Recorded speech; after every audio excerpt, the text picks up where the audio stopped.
Salut à tous les amis, j'espère que vous allez bien. Aujourd'hui on se retrouve du coup pour un nouvel épisode, pour le Bismarck. On va s'attaquer du coup au numéro 20. Et donc qui dit numéro 20, donc je vais vous montrer un peu toutes les différentes fonctionnalités qu'il y a dessus déjà actuellement. Il y en a quand même pas mal, hein, des toutes petites, des mignonnes, des grosses. Et puis, non, ouais, oui, bien, je vais vous faire ça un peu des trucs qu'on a déjà actuellement au niveau numéro 20. Et puis, voilà. Du coup, alors, on est parti pour la présentation des pièces, etc. Solo vive el día, revivir esos momentos que ya no encontramos, disfrutar de la vida. Dans ce numéro 20, on va retrouver donc une pièce de la coque qu'on va monter tout à l'heure. Les différentes étapes, ça va être assez rapide, un peu plus long que d'habitude au niveau de la coque bien sûr, mais voilà. Ensuite au niveau de l'histoire du Bismarck, on va retrouver donc le déplacement et système de propulsion. Donc là ça va être tout l'aspect de la chaudière, etc. Le principe de fonctionnement, etc. La quantité qui était embarquée, qu'est-ce qui est embarqué directement sur le Bismarck en fonction de son poids à vide et son poids donc tout armé, etc. Là on retrouve le Yamato, l'un des plus grands cuirassés japonais et au monde aussi, qui n'a jamais été construit. Ici on peut retrouver donc la chaudière qui a été créée, qui va être mise en place sur le Bismarck, via les chantiers de Blohm + Voss. Ensuite donc là bien sûr tout au long on va nous expliquer comment fonctionnent ces chaudières là. C'est assez technique, voilà. Pardon, excusez-moi. Donc là, un schéma de comment fonctionne cette cheminée, de cette chaudière. Le brûleur, l'aspect surchauffeur, etc. Les bonbonnes, etc. Tout l'aspect tuyauterie, etc. Donc de l'évaporation et du refroidissement. Là, on voit donc le bateau du George V. King George V, qui a un courrier cuirassé, et en plus d'après ce que je vois là il y a 4 canons dessus, c'est un beau bestiau sur une tourelle. Voilà avec 38 tonnes au final de déplacement. Ensuite donc là on voit un schéma d'un brûleur qui est assez intéressant, puisque on a la partie turbine qui se situe à ce niveau là, et à l'intérieur ici, et l'aspect tournant des brûleurs qui est bien sûr les paliers qui va permettre de faire tourner tout ensemble. Là il y a un truc aussi qui est même pas mal un peu impressionné à ce niveau là, il y a environ 80 bars, ils disent 80 atmosphères, c'est environ 80 bars pour la pression. Ils mettent des unités en pascal, mais ça sert strictement à rien de mettre des unités en pascal. Ils auraient pu mettre ça en hectopascal, ça aurait été beaucoup plus intéressant qu'en pascal. Mais bon, ou en bar, mieux en bar. Mais bon, voilà, bref. Ça, c'est leur avis, c'est mon avis à moi, voilà. Ensuite, on a le système de refroidissement, etc. Quel est le système de refroidissement et où aller directement cette puissance que l'on a de 80 bars, où cette puissance-là, elle est développée. Je reviendrai juste ensuite pour vous en expliquer où ça en va. Ensuite on a les différentes chaudières du Bismarck. Ceux qui veulent s'amuser à voir son fonctionnement, etc. Je vous demande, ceux qui le souhaitent bien sûr, de voir la partie, ceux qui s'y connaissent un peu, de faire une partie de conception et de voir faire le diagramme de Carnot qui peut être assez sympathique, puisque on a pratiquement toutes les valeurs, c'est ça, ouais, toutes les valeurs, des valeurs basses et hautes, au niveau de la pression, les systèmes isobar, isobar c'est la même pression, à 35 bars, et pour avoir une pression par exemple optimale dans le tambour à 58 bars et ou à 57 bars pour le surchauffeur. Le système de refroidissement aussi qui se fait à l'eau salée, bien sûr, puisqu'il pompe l'eau de la mer pour pouvoir refroidir ça là. Et là il nous explique une anecdote qui est assez importante, assez intéressante. Quand le Bismarck il a coulé, et ça a endommagé la partie des chaudières, qui malheureusement on sait très bien que le sel et les turbines ne sont pas du tout amis, donc c'est pour ça que ça s'est mal enclenché. Et ça peut donner des mauvaises impressions, des mauvais flux au niveau de l'interne donc de ce refroidissement. Ensuite, on retrouve donc pour les légendes de navires de guerre le croiseur lourd. Donc, comment est-ce que ça a été créé? Donc, à partir donc, du traité de Washington, donc en 1921, jusqu'à la Seconde Guerre mondiale. Comment est-ce que cela a évolué en fonction du temps? Et ensuite, on voit les chroniques de la guerre, donc avec la partie japonaise, en chinoise et donc asiatique. Au tout début, avec 644, pardon. Pour finir jusqu'en 695 avec donc les Arabes bien sûr qui sont arrivés pour envahir Constantinople. On va retrouver du coup pour le numéro 21 donc les premières parties du pont supérieur. Ensuite donc le Bismarck, l'histoire de sa destinée, on va retrouver donc le déplacement du système de propulsion. Ensuite on va trouver donc le système de navire de guerre, le torpilleur, qui était ça sympathique bien sûr. Pour voir comment est-ce qu'ils pouvaient un peu détruire cette partie-là, donc les cuirassés. Il n'aura pas l'aspect balistique à mon avis à ce niveau-là. Enfin, je sais pas, je l'ai pas encore lu. Donc voilà, la bataille de Copenhague, bien sûr, pour les batailles célèbres. Et ensuite, donc, on voit les différentes pièces. Donc là, il y aura énormément de grappes. Quand je vous dis énormément, il y en a pour une chier. Il y a 4 grappes. 4 grappes, beaucoup de collage à faire pour le prochain, donc à mon avis il va être assez long le prochain numéro, donc voilà. Donc on va trouver la pièce de la structure du pont, la partie du pont supérieur, les diverses pièces de la superstructure. Donc voilà, allez hop, je vous dis du coup à bientôt et voilà. Donc on se retrouve pour le montage, etc. Et on retrouve ensuite. Dans ce numéro 20, nous avons déjà une partie de la quille à avoir. Alors, avant de partir du coup sur le numéro 20 et la présentation des pièces qui sont assez rapides, je vais vous parler un peu de ce que j'ai reçu dans ce pack-ci, donc dans ce carton-là.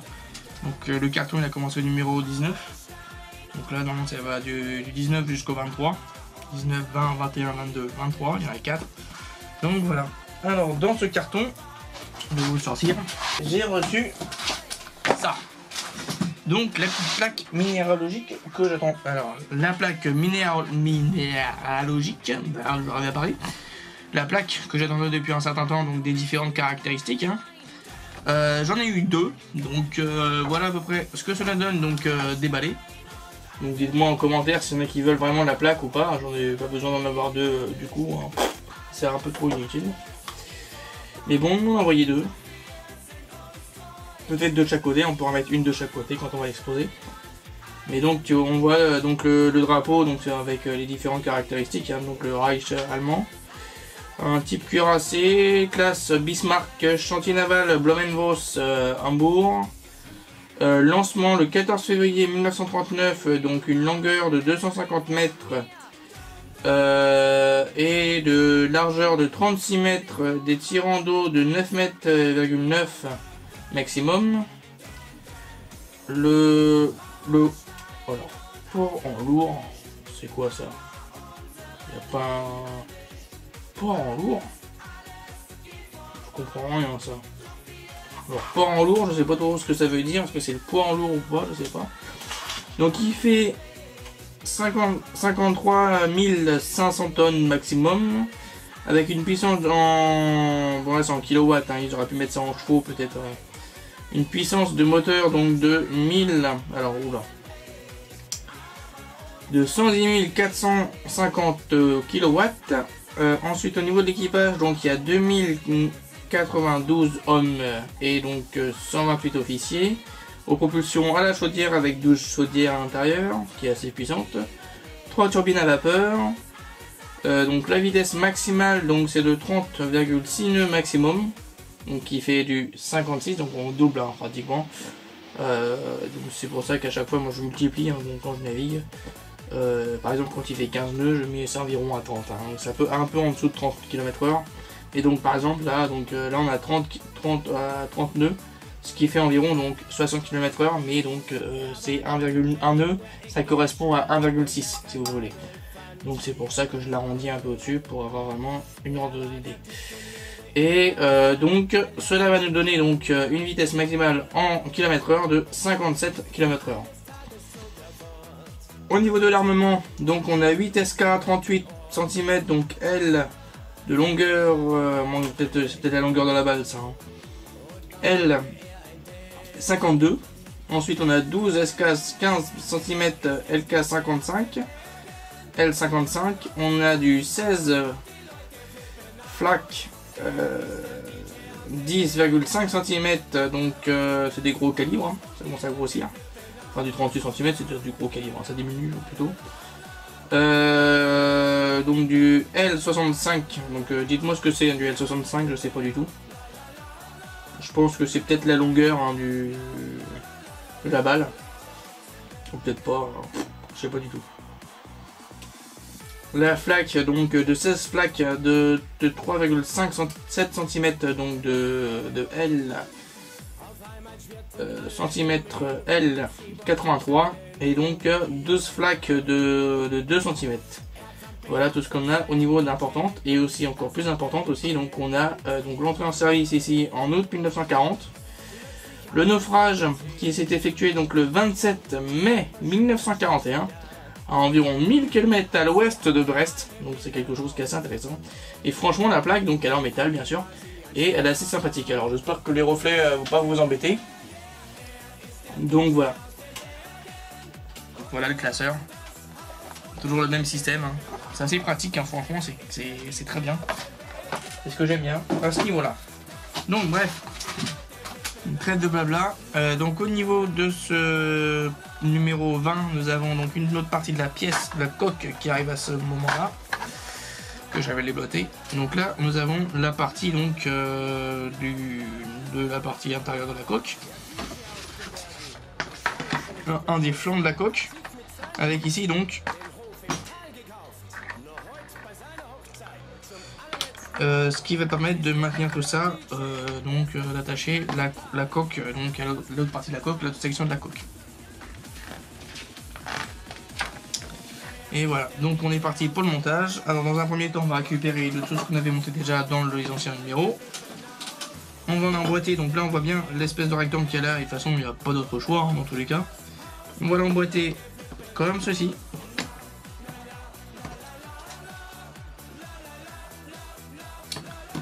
Et on va mettre du coup deux vis à M je pense, hein, c'est ça. Alors, il est où mon petit cutter? Mon petit cutter, il est là.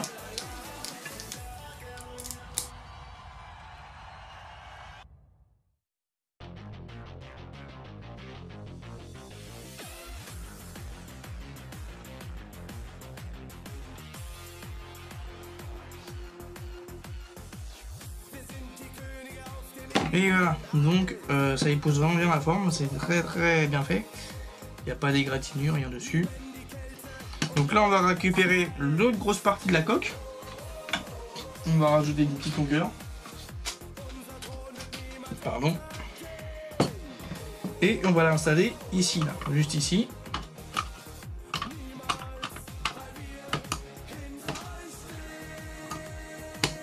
Donc voilà, hein, ça va s'installer comme ceci là.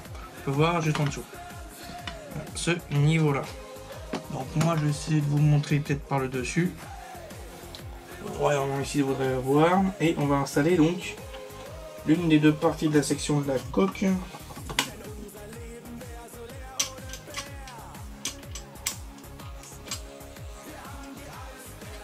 Je vais essayer un peu dans les deux sens. Je vais voir un truc.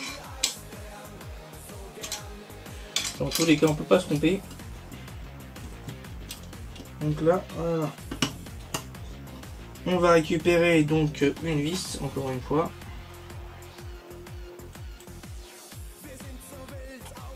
Que l'on va installer ici. Donc comme eux ils le disent, on va mettre dans ce côté là. Et on va enfoncer directement comme ça.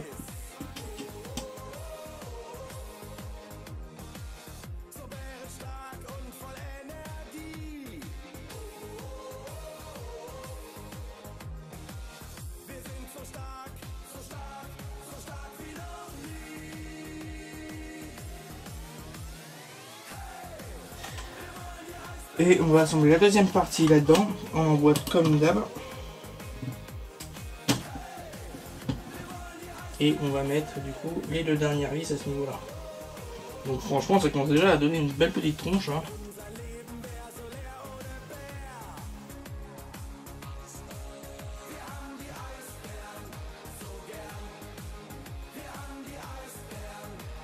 Et voilà la dernière section de prise mise. Alors là, franchement, ça déjà commence déjà un peu à se poser dessus. Avec déjà un beau poids. Et le poids, il commence à peser un petit peu la bestiole. Vous me le prendrez devant maintenant. C'est un peu compliqué. Donc voilà, bon, on va remettre un peu ça sur ses pieds. On va voir un peu de ce que ça donne. Donc, comme d'habitude, tous les 10 numéros, on va voir un peu de tout ce qu'on a déjà monté. Alors, il y en a un que j'ai pas encore réparé, hein, vous verrez bien. Donc là, voilà. Là, déjà une partie de la section déjà de tout ce qu'on a fait. Ouais, je sais qu'il y a encore des bouts qui restent par rapport à la dernière morceau. Hein. J'ai pas encore le temps de le mettre. Voilà. Alors ça, on va mettre ça ici. On va récupérer les deux ongles.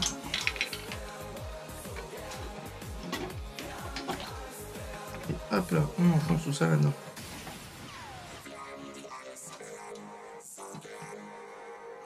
Hop là.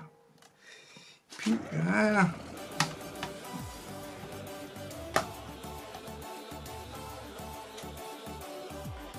Voilà, le bestiau, ça nous donne déjà une belle bête. Hein. On voit un peu le carénage, comment c'est fait derrière pour ce qui va suivre. Et alors, on va essayer de mettre ça sur le petit bousin. Voilà, avec le reste qui va suivre, et donc juste ici. On peut voir un peu la longueur que ça commence à avoir, le bestiau, et la tronche que ça va avoir. J'ai trouvé une cale autrement, hein, bien sûr, mais voilà. Alors là, je vais vous faire un peu fonctionner devant vous. Et donc, depuis le numéro 2-3, je me souviens plus par contre du numéro 6, j'ai récupéré la pièce. On avait semé, hein. On avait déjà fait l'hydravion, peut-être le numéro 3, je pense. Et numéro 2, je pense, 3 ou 4, on avait fait. Alors, ils sont là. Les deux, bon, il y en a un qui est perdu. Que je vais chercher. Et voilà la seconde partie. Donc ça c'est pour les avions, les hydravions quand ils vont se poser dessus. Hein. Les Zarado 196 bien sûr. Voilà la petite bébête. Hein. Donc je vais vous faire un peu fonctionner donc les parties que vous avez déjà vues hein, donc dans les deux épisodes précédents. Franchement là de mon côté j'ai vraiment hâte d'attaquer la suite, sachant que donc dans le prochain numéro il y a au moins 3 grappes hein, pour 3 ou 4 grappes pour mettre ça un peu en, comment dire ça, dans la sauce. Ça devait manquer. Parce que là on a eu quand même pas mal de parties électriques donc de la partie numéro qui suit hein, donc c'est toute cette partie là pour l'instant. La casemate qu'on a mise, donc le feu avant, puis voilà. Donc là hop je vais vous montrer. On utilise tout ça.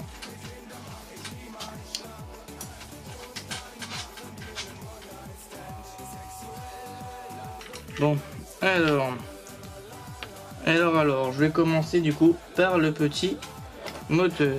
Donc, paf, on actionne la tirette. Voilà.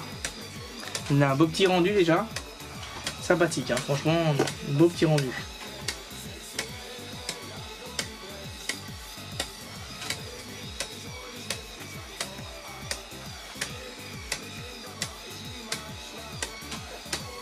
Hop là, je vais couper, paf, en position initiale. Alors là, pour essayer donc les encres devant, ça va pas être du cake. Je vais vous montrer ça. Hein.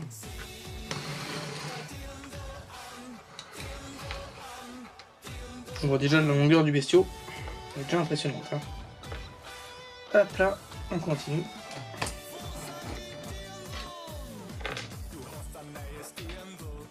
Voilà, alors là je vais me mettre devant.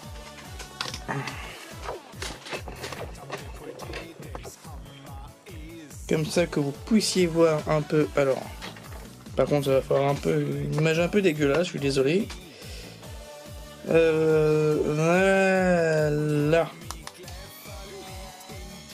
Les encres qui montent et qui descendent.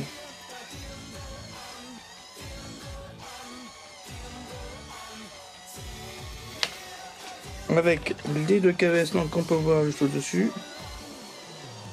Puis voilà. J'ai une belle tête, hein. Franchement, beau bestiau. Je ne regrette pas de l'avoir acheté. Juste hâte d'attaquer la suite. Parce que ce qui arrive derrière, ça va envoyer du steak, hein, tout ce que je peux vous dire.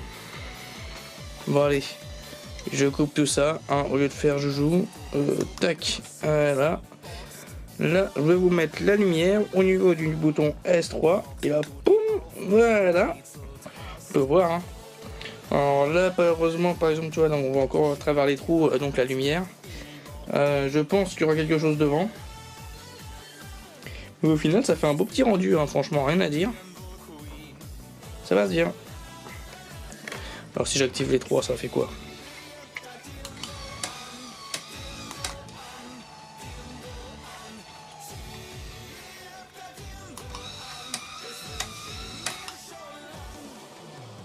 D'accord, ok, bon, faut pas activer les trois en même temps, hein, on les désactive. Ça qui est intéressant. Je voulais faire un essai quand même. Voilà, et les conclusions de mon essai. Bon, donc on se retrouve du coup pour la conclusion. Nous voilà donc arrivés à la fin de ce numéro 20 du Bismarck. Donc on a pu monter donc une partie de la coque. Donc voilà, donc un petit peu avancé au niveau de la coque, une nouvelle section qui a été accrochée sur l'ensemble pour l'instant. Donc on verra qu'est-ce qu'on aura au prochain. Au prochain, je vous dis, ça va être quelque chose d'assez compliqué. Beaucoup de collage, c'est ça qui va être marrant. Beaucoup de petites pièces. Et voilà. Donc voilà. Donc j'espère que cette vidéo vous a plu. Si cette vidéo vous a plu, donc laissez un pouce, un commentaire et abonnez-vous si vous n'êtes toujours pas abonné. Et moi du coup je vous dis n'oubliez pas de me suivre sur mes différents réseaux. Donc Facebook via Axapass et aussi donc sur Instagram avec Axapassion. Donc oui, donc, grâce à mes 50 abonnés, donc merci aussi donc à Elmic, donc au monde Elmic qui m'a permis d'atteindre les 50 abonnés. Là, je suis vraiment content. Donc voilà. Je vous remercie énormément. Donc voilà. Allez, je vous dis bon vent les amis. Tchuss.